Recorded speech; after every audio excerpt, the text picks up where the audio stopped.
जय श्री कृष्ण दोस्तों, स्पिरिचुअल राही YouTube channel पर आपका स्वागत है। अगर आप अपना वक्त बदलना चाहते हो तो वीडियो को अंत तक जरूर देखना और चैनल को अभी तक सब्सक्राइब नहीं किया है तो सब्सक्राइब कर लो। तो चलिए वीडियो की शुरुआत एक कहानी से करते हैं। एक राज्य का राजा बहुत बीमार रहता था।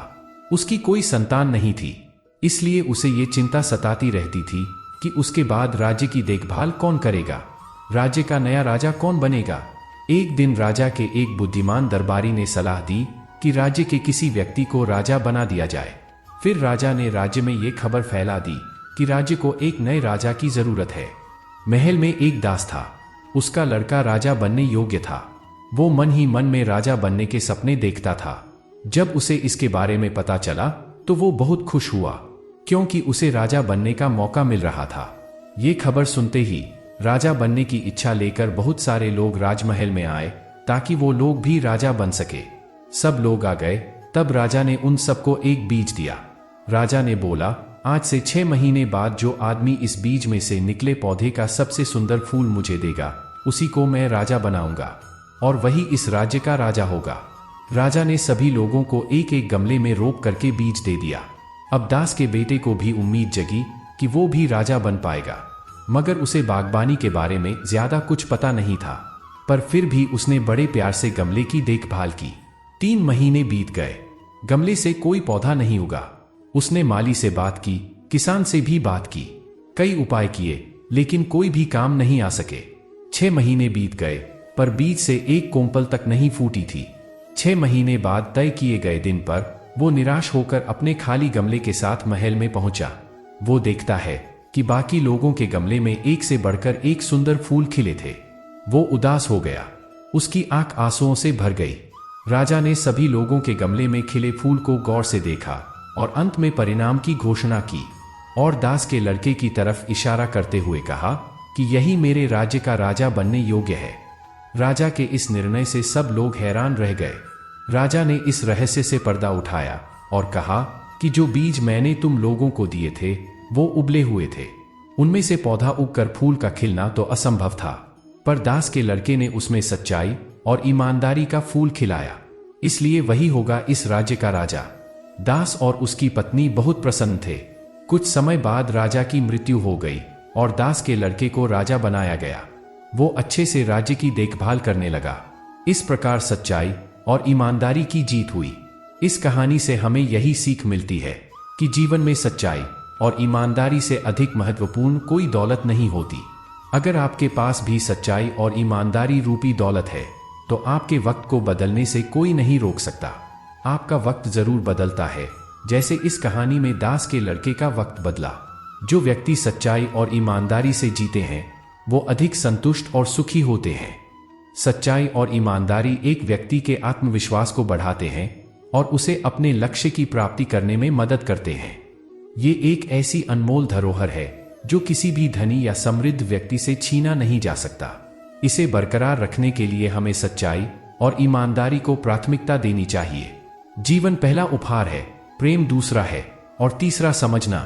जीवन कोई समस्या नहीं है, इसे एक समस्या के रूप में देखना गलत कदम उठाना है। प्यार करना, अनुभव करना एक रहस्य है। समय जरूर बदलता है, बस हमें थोड़ी सी प्रतीक्षा करनी है। धैर्य रखिए, प्रयास कीजिए, समय बदलता जरूर है। यदि आप किसी चीज को बदलना चाहते हैं तो शुरुआत खुद से कीजिए। जब आपके नकारात्मक विचारों के ऊपर सकारात्मक विचार हावी हो जाएंगे, उस दिन आपको असंभव संभव लगने लगेगा। यदि धन की हानि होती है तो आप केवल निर्धन होते हैं, लेकिन समय को बर्बाद करने के बाद आप अपने जीवन का एक हिस्सा गंवा देते हैं। पैसे के पीछे भागना बंद करो, बस अपने जुनून का पीछा करना शुरू करो। यदि आप हार भी जाते हो तो आपके चेहरे पर मुस्कान होनी चाहिए, क्योंकि अफसोस तो उन्हें होना चाहिए जो मैदान में शामिल ही ना हुए हो। जीवन विकास है। अगर हम तकनीकी और आध्यात्मिक रूप से बढ़ना बंद कर देते हैं तो हम मर चुके हैं। संभावना हमेशा ताकतवर होती है। अपने हुक को तालाब में हमेशा वहां डालो जहां तुम्हें सबसे कम उम्मीद हो।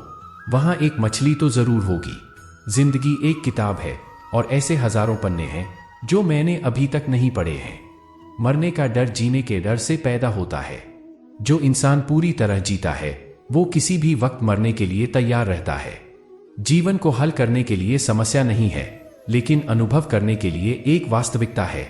कभी कभी जीवन आपको ईंट से सिर में मारता है। पूरी जिंदगी एक प्रयोग है। आप जितने अधिक प्रयोग करेंगे उतना ही अच्छा है।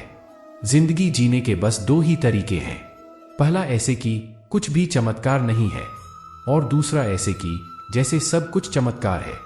यदि अवसर दस्तक नहीं देता है तो क्यों ना हम एक द्वार बनाएं। अगर सूरज की तरह जलना है तो रोज उगना पड़ेगा। वक्त को अपना वक्त बनाने में वक्त तो लगता ही है। विलंब आसान चीजों को कठिन और कठिन चीजों को और अधिक कठिन बना देता है। इसलिए सही समय यही है। जीतना है जिनको वो संघर्ष की राह चलते हैं। कलम की जरूरत नहीं है उन्हें जो हौसलों से इतिहास लिखते हैं। चट्टानों को हिला देने वाला भी शुरुआत एक पत्थर तोड़ने से करता है। श्री कृष्ण कहते हैं कि खुश रहना है तो जिंदगी के फैसले अपनी परिस्थिति को देख कर ले। दुनिया को देखकर जो फैसले लेते हैं वो दुखी ही रहते हैं। जिंदगी में हैरानी भी होती है और बहुत परेशानी भी होती है। सब कुछ अच्छा होता है जब ऊपर वाले की मेहरबानी होती है। सबको यहां अपनी जिंदगी से शिकायतें हैं। जिंदगी तो वही जीते हैं जो हर वक्त मुस्कुराते हैं। जीवन में दिखावा दुख देता है। सुख चाहिए तो हर काम को दिल लगाकर करें। दौलत और खुशी का कोई रिश्ता नहीं होता है। ये बात जो समझ जाता है वो जीवन भर खुश रहता है। जब ख्वाबों के रास्ते जरूरतों की ओर मुड़ जाते हैं तब असल जिंदगी के मायने समझ में आते हैं। अच्छी बातें हर कोई कर लेता है, परंतु अपने जीवन में अच्छे कार्य बहुत कम लोग करते हैं। जिंदगी का सबसे बेहतरीन हिस्सा वो होता है जिसे निस्वार्थ जिया गया हो। रुलाती है, हंसाती है, गिराती है, उठाती है, कभी दूर कभी पास अपनों के लाती है। ये जिंदगी हमें कितना कुछ सिखाती है। इस दुनिया में हर इंसान उस चीज के लिए रोता है जो उसके पास नहीं है। जब वो चीज उसके पास होती है तो वो उसकी कदर नहीं करता है। आप जितना गैरों से सतर्क रहते हो उतना ही अपनों से भी सतर्क रहना चाहिए, क्योंकि सबसे ज्यादा धोखा अपने ही देते हैं। यही जीवन की सच्चाई है। जिंदगी में कोई तब तक ही ईमानदार रहता है जब तक उसे बेईमानी का मौका नहीं मिलता है। अगर आप काबिल है तो आपके हिस्से में मुश्किलें जरूर आएगी। ये मुश्किलें ही आपकी ताकत बढ़ाएगी। बेवजह और बेसमय जो सोते हैं वो जिंदगी भर रोते हैं। उम्र भर बोझ उठाया कील ने और लोग तारीफ सिर्फ तस्वीर की करते हैं। ऐसा जिंदगी में भी होता है। अगर जिंदगी में सुकून चाहते हो तो अपने काम पर ध्यान केंद्रित करो, लोगों की बातों पर नहीं। जिन्हें खुद पर भरोसा नहीं होता है वो अक्सर भाग्य और दूसरों को दोष देते हैं। जिन्हें खुद पर भरोसा होता है वो सिर्फ कोशिश करते हैं। आज के दौर में छोटी सोच वालों की संख्या ज्यादा ही बढ़ रही है, जो दूसरों को सिर्फ नीचा दिखाने का प्रयास करते हैं। जीवन में जो गुरूर को दूर रखते हैं वही तरक्की के लिए तैयार होते हैं। जीवन में तभी कुछ पाओगे जब मुसीबत से नहीं घबराओगे। अपनी जिंदगी में ये हमेशा याद रखना कि आप कितने भी अच्छे हो, लेकिन अगर आपके आसपास बुरे लोग हैं तो आप गलत ही सीखेंगे। अगर आप कितने भी बुरे हैं और अच्छे लोगों का साथ है तो आप कुछ अच्छा ही सीखेंगे। कारण चाहे जो हो, यदि आप अपने जीवन में उदास है तो आप कभी भी अपने उद्देश्य या लक्ष्य को प्राप्त नहीं कर सकते। दोस्तों, हम आशा करते हैं कि इस वीडियो से आपने कुछ सीखा होगा। अगर आपको वीडियो पसंद आई हो तो वीडियो को लाइक करें, चैनल पर नए हो तो चैनल को सब्सक्राइब करें और बेल आइकन को प्रेस करना ना भूलें। तो मिलते हैं एक ऐसी नई वीडियो के साथ। तब तक अपना ख्याल रखें। जय श्री कृष्ण।